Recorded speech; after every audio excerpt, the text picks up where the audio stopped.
কি খুব মন খারাপ? এসএসসিতে জিপিএ কম পেয়েছো? মন খারাপ করে বসে আছো? এখনো পড়ার টেবিলে যাওনি? তোমার মন খারাপের কারণে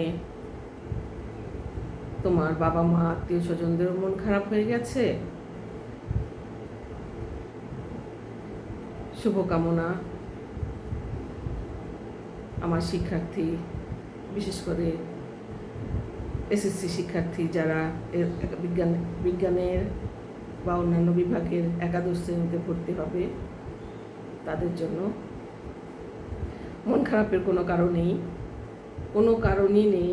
বিজ্ঞান বিভাগ থেকে তারা যারা জিপিএ কম পেয়েছো, হয়তো 4.94, 4.8, 4.7, 4.6 অথবা 4.98 এরকম কেউ পেয়েছো। কোনো কারণে হয়তো পেয়েছো, তোমাদের প্রচেষ্টার কোনো কমতি হয়তো ছিল না, প্রচুর লেখাপড়া করেছো, কোনো কারণে হয়তো জিপিএ একটু কম পেয়েছো, এই কারণে সিদ্ধান্তই নিতে পারছো না আসলে এইচএসসিতে যে বিজ্ঞানে থাকবে না মানবিকে চলে যাবে নাকি ব্যবসায় পড়বে। তোমার লক্ষ্য ছিল, তোমার বাবা মায়ের লক্ষ্য ছিল, আত্মীয় স্বজনদের শিক্ষকদের লক্ষ্য ছিল তুমি ডাক্তার হবে, তুমি ইঞ্জিনিয়ার হবে, অথবা বিজ্ঞানের কোনো সাবজেক্ট পড়ে তুমি গবেষণা করবে। কিন্তু ভেবে দেখো, এই জিপিএ কমই জীবনের ভবিষ্যৎ নয়।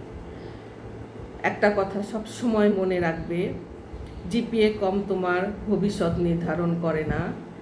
তোমার পরিশ্রম, নিয়মাবর্তিতা ও আত্মবিশ্বাসী ভবিষ্যৎ গড়ে দেয়। তুমি ভাবছ হয়তো সিলেবাস অনেক বড়, এইচএসসিতে আমি শেষ করতে পারবো না, আমি হয়তো আরও জিপিএ কম পাবো। তোমার ধারণা একেবারেই ভুল। তুমি এসএসসিতে যা পড়ে এসেছো বিজ্ঞানে, এইচএসসিতে যে যদি তুমি অন্য গ্রুপে চলে যাও, সেগুলো আবার নতুন করে পড়তে হবে, জানতে হবে, তোমার পরিশ্রম হয়ে যাবে দ্বিগুণ। তুমি বুঝতেও পারবে না যে তুমি কত পরিশ্রম করছো, অথচ ফলাফল যদি তোমার মনের মতো করতে না পারো, শেষে তখন তোমার আরেক শোচনীয় অবস্থা হয়ে যায়। তাই আমি বলছি, দেখো, মন খারাপ করো না।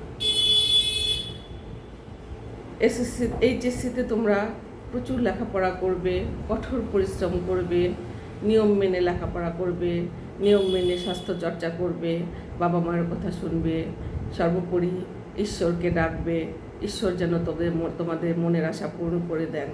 তোমাদের সফলতা সঠিক পথে যাক, তোমাদের সফলতা সঠিকভাবে অনুসরণ করো তোমরা, সেটাই আসলে তোমাদের আত্মীয় স্বজন, শিক্ষক, বাবা মা সবাই চান।